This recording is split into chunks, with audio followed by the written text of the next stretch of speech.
होय हो, हे घ्या शेजारणीचा फोन आलाय, बोला तिच्याशी माझ्या समोर. हॅलो. मला तर विश्वासच बसत नाहीये.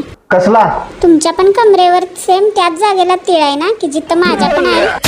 आणि तुम्हाला माहित आहे का, जे लोक एकमेकांसाठी बनलेत देव त्यांच्याकडे कुठली नाही कुठली तरी निशाणी देतो. तुम्हाला हसायला काय झालं? तुझी प्रँक करायची सवय अजून गेली नाही की नाही? तुला माहिती आहे की नाही, तुझा फोन आल्यावर बायको माझी स्पीकर लावून ऐकत असते ती. तुम्ही पण ना मला एवढ्या लवकर पकडलं. तुम्ही प्रँक करताय हे मला कसं समजणार?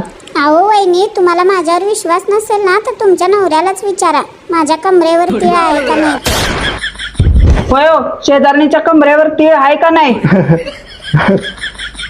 नाही. मला माहित आहे की तुम्ही प्रँकच करायला लागलाय ते. मी काय खुळी आहे तुमच्यावर संशय घ्यायला? घासा भांडी घासा.